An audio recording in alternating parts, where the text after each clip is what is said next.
Hello, everybody, and welcome to Ministry Mondays with Meg. I'm Meg. Um, I am Reverend Meg Biddle. I am the National Coordinator of Ministry Life and the ABPS, the American Baptist Personnel Services. And I serve at the Leadership and Mission Building, which is in King of Prussia, Pennsylvania. There's my commercial. So, welcome, everybody. We are glad to have you with us. Today, my guest is Mikayla Myers. I met Mikayla a couple of months ago, I think it was, at the Indiana Kentucky Biennial.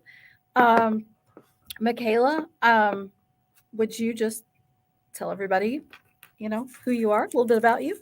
Yeah, I am Mikayla Myers.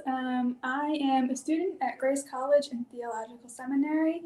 I am majoring in biblical studies, minoring in intercultural studies and Spanish. What else do you want from me? Oh, that's a good start. That's a good start. Okay. So we were talking before we went on the air. Yeah. About the program you're in. Yes. Tell the everybody. blended program. That's fantastic. The blended program. Okay. So I am a part of the blended program here at Grace, which is basically I can get both my bachelor's and my master's in 4 years. So I will be getting my bachelor's with my major and my minors, and I will also be getting my MA in local church ministry. Which is phenomenal. Especially, as everybody knows, the cost of college. Here you come out with your bachelor's and your master's all together. Yay. What a gift to be able to do things, something like that. It's going to take a few summer classes, but we can get through that. Oh yeah, that's totally worth it. So, as you eventually graduate, do you have a call? Do you feel like you have a call to serve in a certain way? I mean, right now I am thinking I want to work in a church in the States as some kind of like associate pastor of missions and outreach. Okay. I've talked about this a lot with my dad, who is a pastor. So to get some of the inner workings on that, I want to basically help mobilize the people in the church to do outreach in the community and also help them with maybe national and international missions trips where they would need insight and help with that in leadership. That's a great answer, really, because mission is so important. And I think especially as younger generations are now moving into leadership roles, things like that mission, things like that community, creating authentic community is so important, right? So as we kind of think about that, your dad serves a church. Yes. And we're talking a brick and mortar building. Yeah. Can you see the future of the church, outside the building? I mean, yeah. Our church has always been very, very into outreach for the community. It can be kind of messy, but recently I wasn't there for it because I was here, but they did a thing where they did Thanksgiving baskets, and they made about, was it 150, 250 something pies to give out to the community for people in need. That's fantastic. Fantastic. Yeah. Because it's about going out and being in your community, right? Yeah. I mean, just need to keep it going strong, keep the fire alive, Yeah. So what might community look like in the future going forward? That is a very good question. I know for people my age, we really want to be involved. And this was something I touched on at the biennial. People say, oh, you need to do your time. You need to get your place before you can start getting involved and getting deep into the church, and we don't want that. We don't want to I said it this way at the biennial. We don't want to rent the house. We want to buy it. We want to get all in and be as involved as we can be. I agree. Why not just dive on in? And like you were talking about, sometimes it's messy, right? Yes. I mean, and anyone who's ever served in ministry will tell you ministry is messy, but Yes. it's beautiful too. It is. You know, sometimes you just ask God to take this mess and bless it, and here, Yes. here you go. But I agree. Don't no. I think I get that. There's something about belonging. There's something about you know doing your time, so to speak. But who says that you can't just dive on in and be like, hey, I'm Meg, Yeah. where do you need me? Where do you want me? Yeah. What can I do? Yes. Kind of thing. Yeah. So that's what your generation, that's what to you, like the future of the church is just that. Yeah, that's what I see. Yeah. I did a little Googling. Okay. Yes. As I do Yeah. with everybody. And I found the article that was in the Oh. paper about you taking over the pulpit, what, about a year ago? Yeah. Yeah. So was that fun, or was that like, oh my gosh, what am I doing? Yeah. Okay. So the article that you found in the paper was the first time I've spoken behind the pulpit. I've done it one more time on a Sunday morning Okay. at church for a church service over the summer, and I've done it a couple times for the Alley. That is a church. They run a kitchen through our church, and they do services Friday nights. So I've spoken for them twice as well. Okay. And I know that there's this terrifying kind of Yes. I get that. Yeah. And I was told that if that ever stops, if you ever, don't have that feeling, that you need to stop and reevaluate what you're doing, because then you're getting a little cocky, Well, every time I get up there, I'm like, yes, I'm excited, I'm gonna do this, and then I get up there and I look out at the people and I'm like, Dad, I don't want to be here anymore. Can you save me? But I can't, because I'm already up there and I've already started, so I've just got to keep going. Right. And there's a point where, you know what? Yeah. We don't need our dads to say. I get it. My dad's a pastor too, know. So I except he became when I was a pastor when I was in high school. So something all my life. But there's something about, oh, you're, Steve's daughter, you're Jeremy's daughter. Yeah. Like, why can't I just be me? Even here, sometimes that happens there. You're Jimmy Myers' daughter. You're Dr. Myers' daughter. Yes. How do you know that? And it turns out he's like Facebook friends with a few of like the professors here, so they know of me through his Facebook. So I still get that here occasionally. Really? Yeah. Yeah. It's not as much, not as often. But... Yeah. For me, you know what? Sometimes it's nice to have a different last name. Because I'm honored to be my dad's daughter. Yeah. But finding your own identity. Yeah. I think, especially as clergy, whose gender just happens to be female, can be tough. Now, when we were talking before, you said you haven't really had issues, and I hope it stays that way. Yeah, me too. But as you move into a church, that may change. Although, again, I do pray that they're just like that. Whatever church you serve, or however you end up serving, it's just like, this is like the best thing that Yeah. So last year you said you were an intern or intern Yeah, over I was an intern for the church over the summer. and so now you're just like trying to make it through trying to make it through Trying to make school. it through school. Yeah. Right. And nearing the end Uh, of the semester, about 3 weeks until Christmas break. Got to do my final papers, my finals, and then I'll be done with this session, with this semester. and you will be like ready for the nap. Right, right.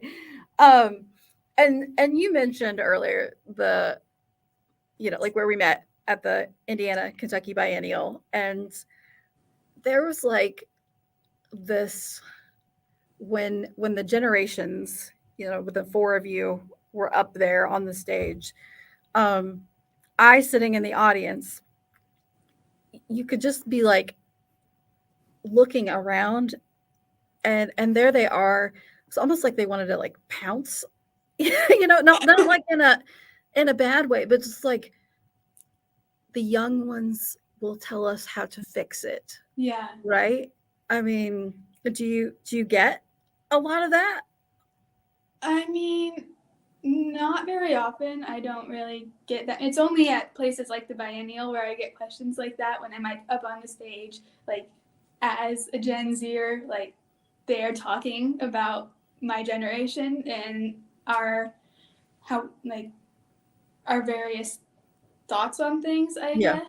yeah. But I don't get that very often. I mean, occasionally my dad will be like, "Hey, Mikayla, what do you think about this thing for such and such a thing?" And I'll tell him. But I don't really get people asking me like, "Oh, how do we fix the church? How do we fix all these problems?" Like, I was gonna say, because I could just picture that happening though, like them cornering you and going, "So, Mikayla, you're Gen Z. yeah, Tell us everything. How are we fixing this? How do we, how do we make it better? How do we get everybody in the church again?" And yeah. Well, I would tell them what I told you earlier. yeah, We want to be involved. We want to have our hands in the pies, so to speak. yeah. Um, we want to be able to do things and help serve the community and the church, and we want to be involved. Um, so let's say you meet somebody, um, and and you wanna invite them to come and be a part of, whether it be the church, whether it be ministry. I mean, how does a conversation like that even go? With someone my age? Yeah, with somebody your age. I mean, Okay. because what faith has changed a lot, Mm. right? Yeah. So when I was in high school, I would typically be like, "Oh, hey, my youth group is doing this event this Sunday. You should come. It'll be fun. There'll be games, food, and some Jesus. It'll be fun."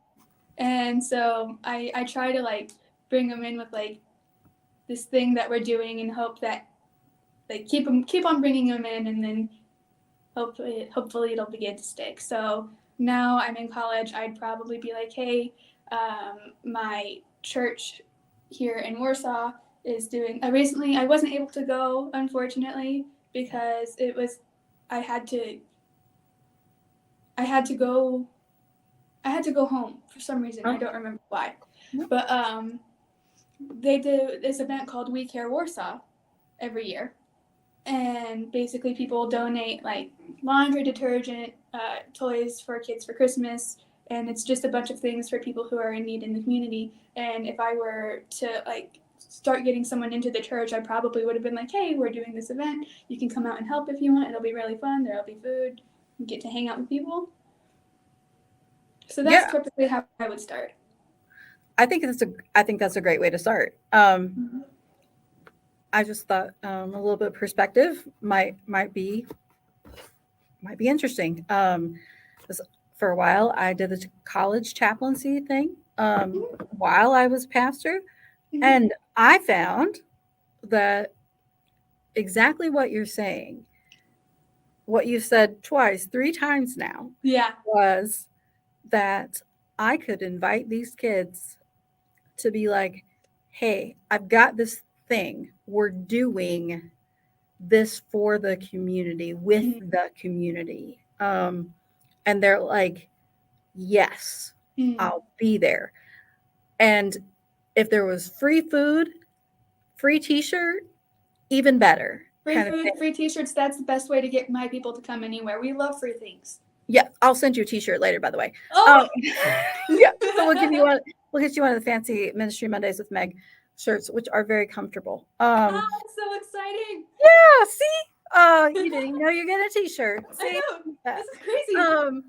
So yeah, it's exactly what you're saying. Is I think that this is the future of the church, is the with the community. Send them a t-shirt, uh, just let them get in there and get messy. Yes. And they're like, I'll be there. Yeah. Getting them at church on a Sunday morning, forget it. Yeah. Forget it. And it wasn't necessarily a I have no room in my life for Jesus. It was one, I don't want to get out of bed on a Sunday morning, you know. And that was pre-pandemic. So thinking about how that's changed Yeah. between 2020 and now, you know, I think that we need more Mikaylas in ministry, really, that are going, this is what it is, and are willing to say that. Yeah. And I hope, I hope that, I'm sure that you will be successful in whatever you do, even when you fall on your face. Don't forget that Yeah. sometimes 40 people showing up to an event um, is not success. Is not success. But 5 people showing up is, because what you are able to accomplish for God, is amazing. So here's a question. Yeah. All right. So if you could do, and I didn't prepare you for this, so if you could do anything, God says, okay, you can do anything for me and you will not fail. What might you do? It doesn't have to be like a deep kind of. Oh, that is a big question. So if God is there, He says, if you can do anything for me, what would you do? And you're not going to fail. And you're not going to fail. It can be something simple. Oh my gosh.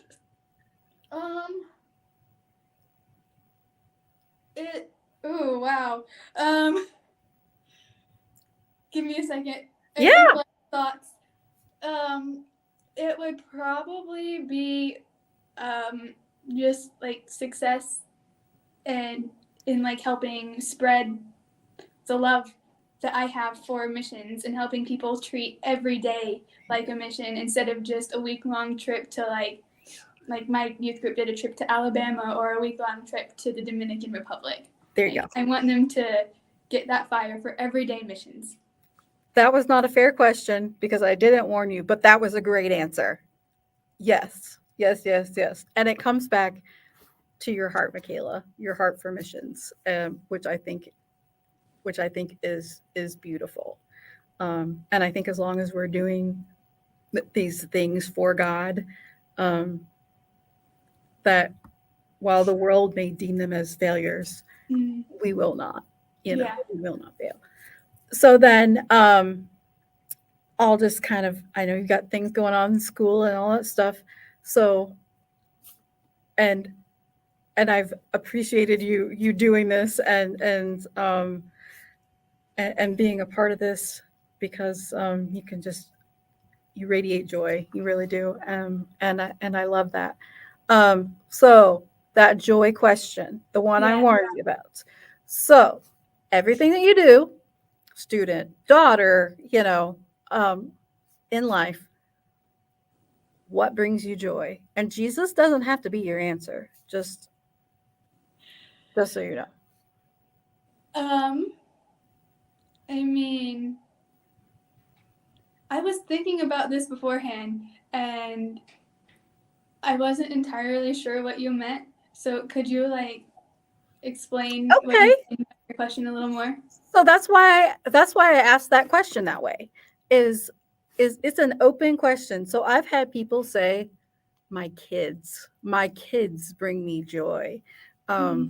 Being a dad, being a people talk about, I had one person who said, "Can I say quiet? Quiet brings me joy, just being able to shut everything off and just like center in the silence." It doesn't, it's, I'm not looking for a deep theological Okay. answer. I'm just looking for something that you're like, oh, yeah, I'm really glad that, even if it's petting your dog or your cat or whatever it may be, everybody's answer is different. That's why I say Jesus doesn't have to be your answer. Okay. That's not not the answer I'm looking for. So, Okay. yeah. There are a couple things. Okay. The first one would probably be when I FaceTime my family at night before I go to bed. I don't remember to do that every night, but when I do, it's just like a like I got to speak with them, got to talk to them about what I'm doing here, what they're doing at home. I get to see my dog through the camera, Evie. So that's one of the things. And then the other thing I would say is probably crocheting. I crochet. Okay. And so I typically try to take time, I also in the evenings, to like work on a few like crochet projects that I'm doing. Like right now I'm making a bunch of granny squares for a patchwork quilt. Okay. Okay. I don't crochet, I knit. Okay. I never got the hang of crocheting for some reason. But maybe one of these days I will. Um, yes, those are great answers. That's what I'm looking for. It's just what, because you know what you did at the end of that. You when you're talking about especially FaceTiming with your family and your dogs and all, you know, you know Yeah. it those things that bring us joy are those things that allow us to go, sometimes that sigh is deeper, is a deeper thing. But Yeah. and you know what? I could ask you that question a year from now, and it might be a completely different answer. And that's okay. And that's Mhm. okay. But I'm glad that you do take a little bit of time for yourself to knit, or to touch base with your family, Yeah. and because they keep you grounded, Mhm. Yeah. that kind of thing. So, well, I appreciate you very much, Yeah. um, taking time to chat with me. And And thank you for inviting me. yeah, absolutely. You are my youngest guest thus far, so you get that distinguishing. Ooh. Yeah, people ask about that. Exciting. So, like, what episode number was I? Kind of thing, or they want like the Jeopardy questions kind of thing. I've only had Mhm. one person that's been on here twice, that kind of thing. So you have the distinction of being my youngest guest thus far. So there we go. But again, thank you so much. We look forward to seeing you grow, Thank you. and supporting you in ministry, and see what we can do to connect you with some of the ABHMS ministry stuff going on here, and Yeah. get you plugged in. Yeah. Um, and we thank everybody for watching, and I'll be back next week with another guest. So thank you everybody for watching, and we'll be here Monday at 11 a.m.